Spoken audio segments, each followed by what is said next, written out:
You've got tourist visas, working holiday, students, trainees, sponsored, general skill migration, partner visas, humanitarian visas, graduate investment visas, and distinguished talent visas.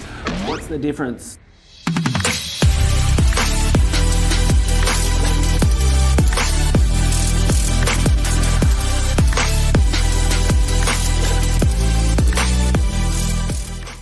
Welcome back, guys. So this is a general overview of the different sorts of visas that you have in Australia. As you saw before, there are heaps of them.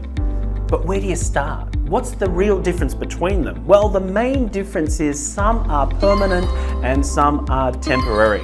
Now, the reality is most people want to stay in Australia or come to Australia and be a permanent resident. And why not? It's a bloody beautiful country. You'd be a fool not to. It's a lot better than a lot of other places in the world right now, and I can guarantee it. But how do you do it? Well, a lot of people would want to go straight to permanent residency, but that's generally not as easy to do as people think.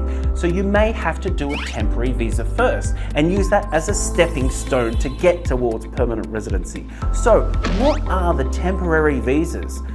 What are they? How can you get into the country? Well, you've got your tourist visas, you've got your student visas, and then you've got your working visas, which are a lot of the temporary ones, plus your working holiday and work and holiday visas. But which one's the right one for you? Well, it's going to be determined by your age, your skill set, your particular circumstances, where you're from even, because that determines whether you can do a working holiday visa or a work and holiday visa or not. So how are you going to figure out what's the right one for you? Well, you generally will need professional advice to do that by contacting us or contacting another professional to get advice on it. So where do you start? Well, I always advise people to start with what their end game is. So if you only want to come to Australia for a particular amount of time, and that's really what you want to do, you need to be upfront about that at the beginning. Because I can't help you, or we can't help you, if you don't tell us your full story. A lot of the time I get people consulting with me saying, I only want a visa for 1 year.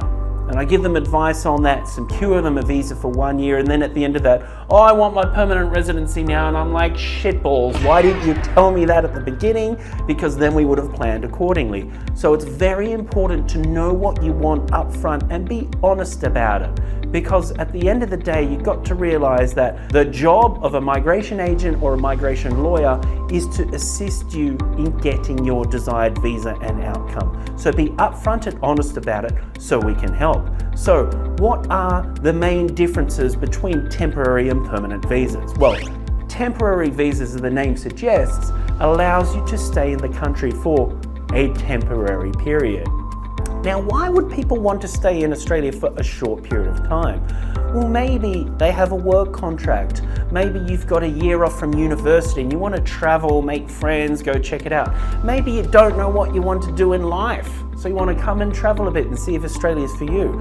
So temporary visas are designed for people who either have a specific time frame that they know they want to travel for, or for people who plans are up in the air. So they're very flexible. There's visas called work and holiday and working holiday visas, which are eligible for people from certain countries, which meet certain age requirements, such as be under the age of 30. Then you've got other visas such as student visas, which gets your foot in the door here to start to study and can open up doors to other visas such as graduate visas. So what's a graduate visa? A graduate visa, as the name suggests, is a visa that lets you stay in Australia after you graduate. You generally have to be here for a period of 2 years and study something of a particular nature, but that's a topic for another day. But that's an example of another temporary visa you can get.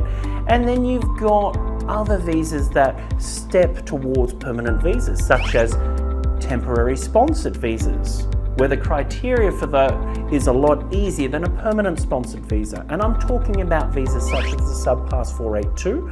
Then we've also got trainee visas, subclass 407s, which are temporary ones. But what about permanent visas?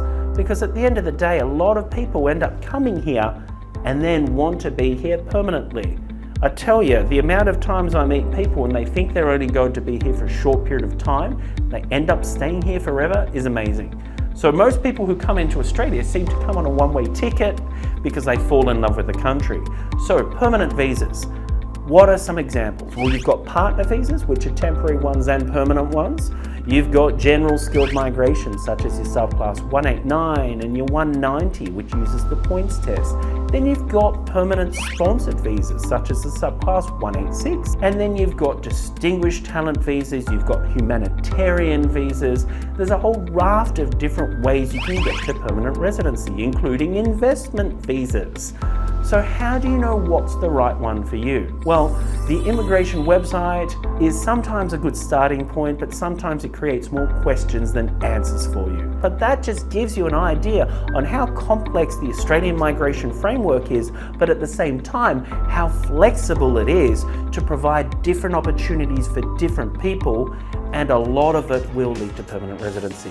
We'll see you soon.